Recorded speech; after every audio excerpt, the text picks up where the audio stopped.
Hello बच्चों, let's see the question. The question is match the following aspect with respective metal. So first of all we have metal reveals a maximum number of oxidation states. The metal, although placed in 3D block, is considered not as a transition element. So there is multiple things that we have to discuss. So the key concept is simply properties of D block elements.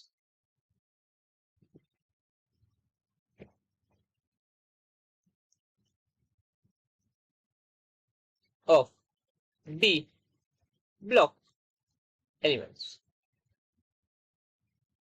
सो यहाँ पे हमें सबसे पहले जो दे रखा है वो metal दे रखा है, स्कैंडियम. तो स्कैंडियम का जो एटॉमिक नंबर है वो होता है 21.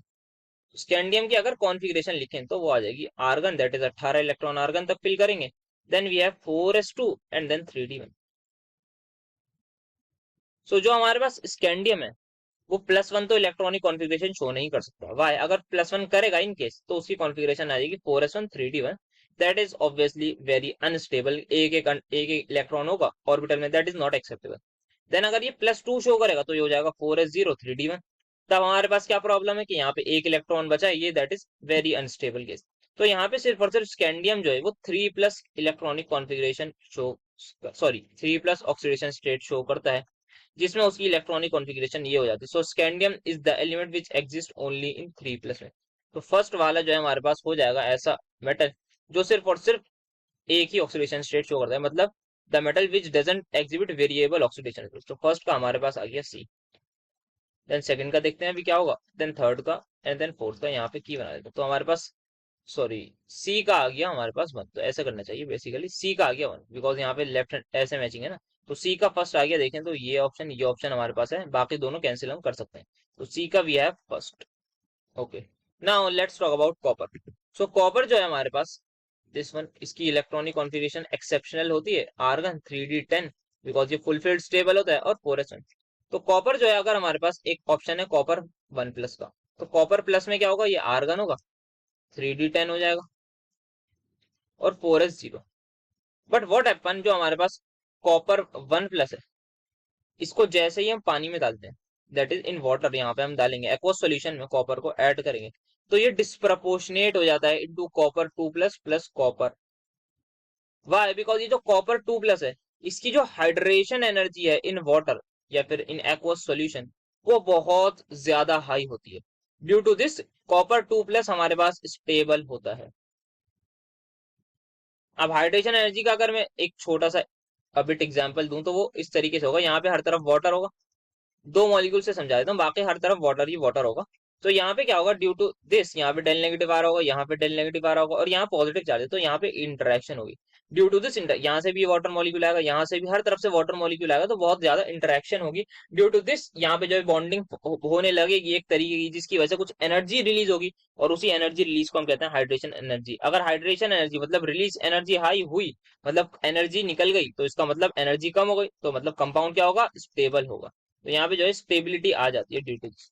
तो कॉपर हमारे पास ऐसा है जिसमें +1 ऑक्सीडेशन स्टेट एक्वस सॉल्यूशन में वो दिखाती है हमारे पास डिस्प्रोपोर्शनेट. तो जो डी है हमारे पास, उस डी का आ जाएगा सेकंड. तो डी का आ गया 2, तो ये हमारे पास फर्स्ट आंसर हो जाएगा. तो बाकी चेक कर लेते हैं एक बार. Then we have manganese. तो मैंगनीज हमारे पास कैसा एलिमेंट है, तो मैंगनीज इज Mn. इसकी इलेक्ट्रॉनिक कॉन्फ़िगरेशन अगर लिखें तो आर्गन 4s2 3d5. तो एक ऐसा एलिमेंट है जो मैक्सिमम ऑक्सीडेशन स्टेट दिखाता है. इसकी जो ऑक्सीडेशन स्टेट्स हैं वो +1 टू +7 हो जाती है. आपने देखा होगा KMnO4, इन KMnO4 ऑक्सीडेशन स्टेट इसकी होती है +7. तो ऐसा ये हमारे पास एलिमेंट है जो सबसे ज्यादा वेरिएबल ऑक्सीडेशन स्टेट दिखाता है. +1 टू +7 कुछ भी इसकी इलेक्ट्रॉनिक कॉन्फ़िगरेशन स्टेट आ जाती है. जैसे जनरली +2 शो करता है, but still we can write के यहाँ पे +1 भी ये शो कर सकता है. सो यहाँ पे हमारे पास मैंगनीज जो है, दैट इज ऑप्शन नंबर में कौन सा, थर्ड. इसका क्या होगा, ये हमारे पास मैक्सिमम ऑक्सीडेशन स्टेट दिखाएगा, तो ए का हमारे पास आ जाएगा थर्ड. नाउ जिंक की बात करें हमारे पास, तो जिंक हमारे पास एक ऐसा एलिमेंट है जो ट्रांजिशन एलिमेंट नहीं होता. अब ट्रांजिशन एलिमेंट क्या होते हैं, ट्रांजिशन एलिमेंट्स ऐसे एलिमेंट्स होते हैं जिनका हमारे पास डी जो है, डी में इलेक्ट्रॉन 1 से लेके 9 तक आए, मतलब डी जो है वो फुल फिल्ड ना हो, पार्शली फिल्ड हो.